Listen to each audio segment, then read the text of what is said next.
Hi, Cancer.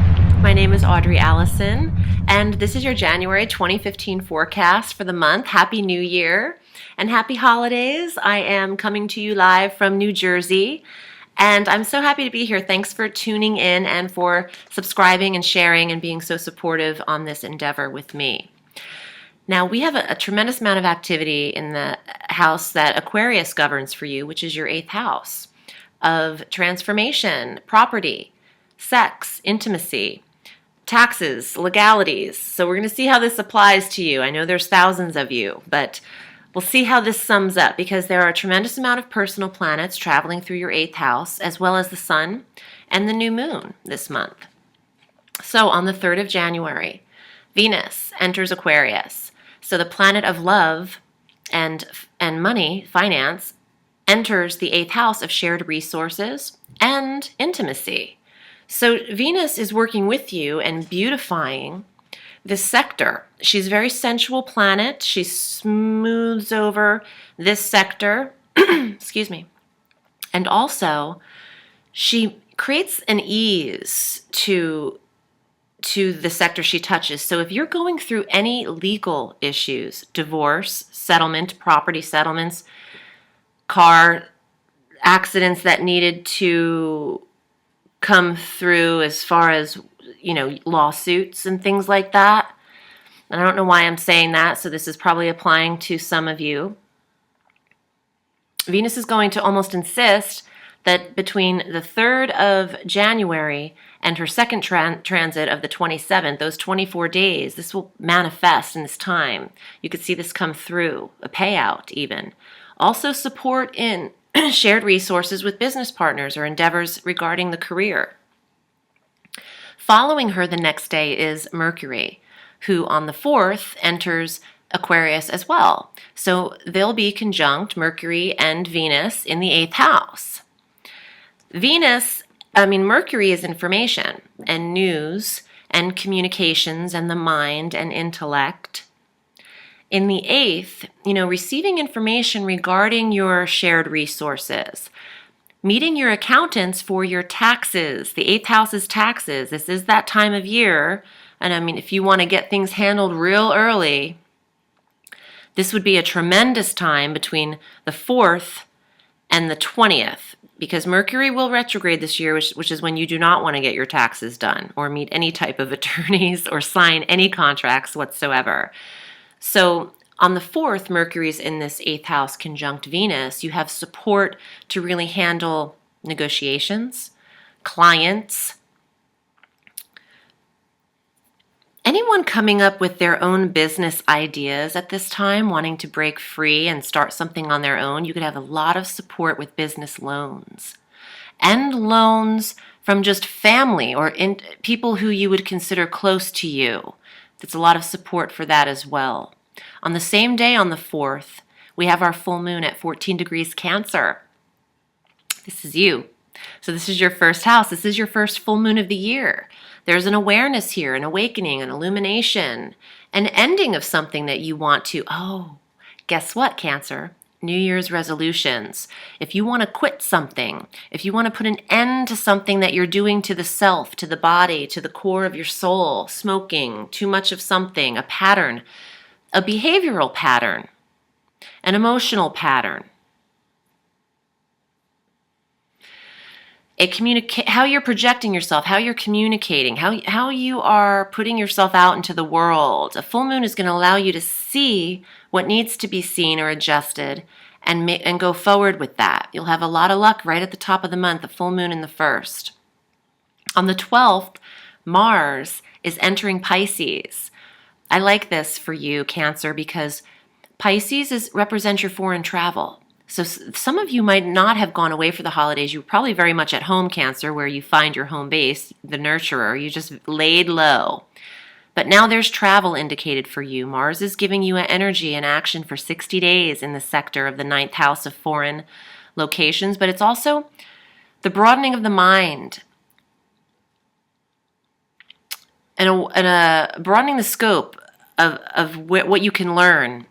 9th house of higher education and metaphysical experiences and yearnings and cravings. So Mars's action, drive, ambition, determination, and will in this sector, you could be on the go and really passionate, because Mars is passionate about what you're learning or studying, and have a passion to travel. So you might be moving a lot around and abroad, not within your country, outside of your country, traveling long distance for the next 60 days, effective the 12th. However, you want to watch the time frame of January 21st through February 11th, when Mercury's retrograding at 17 degrees Aquarius in this 8th house.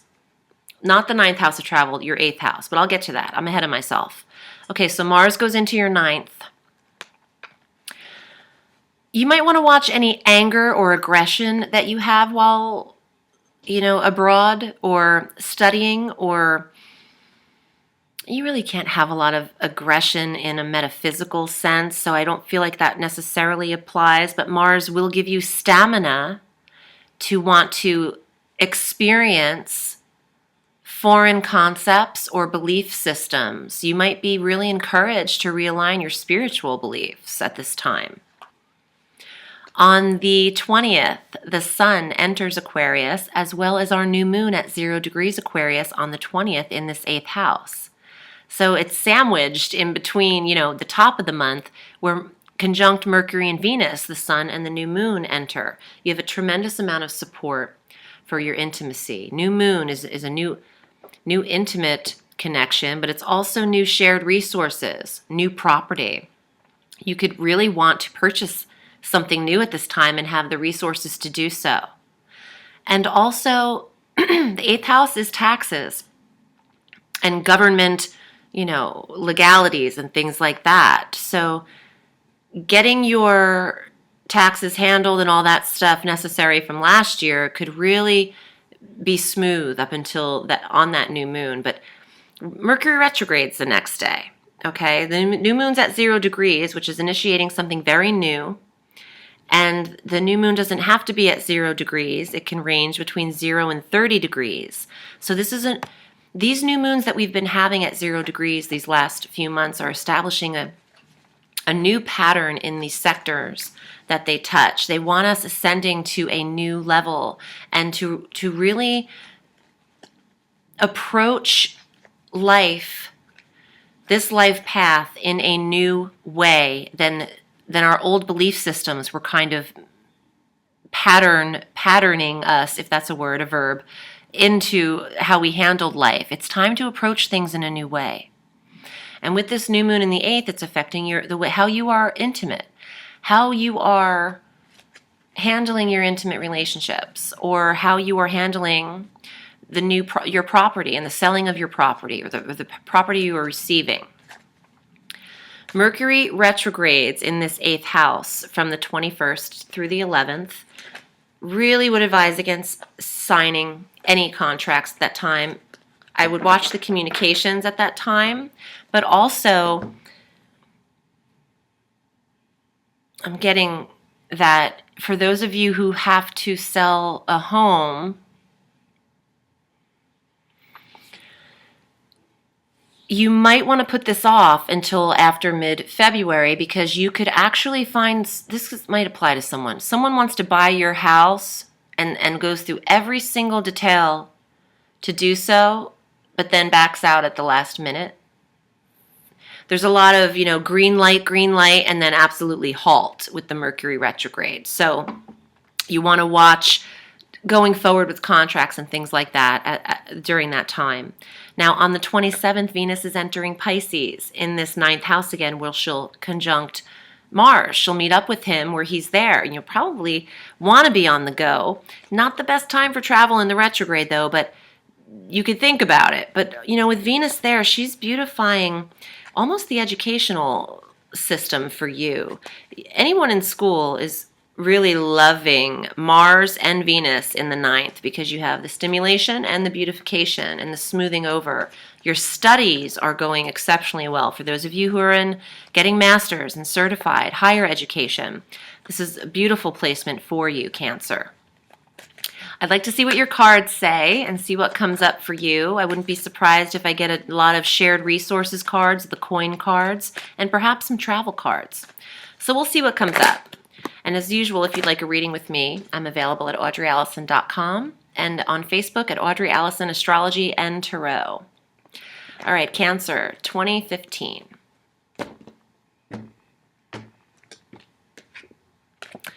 This is the Swords card. This is the Four of Swords, the thinker. Meditation, quiet thought, inner reflection, not sharing too much outwardly, but going within.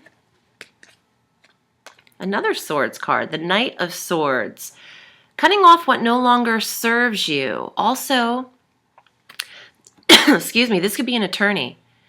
A younger man coming to solve a legality, coming to the rescue.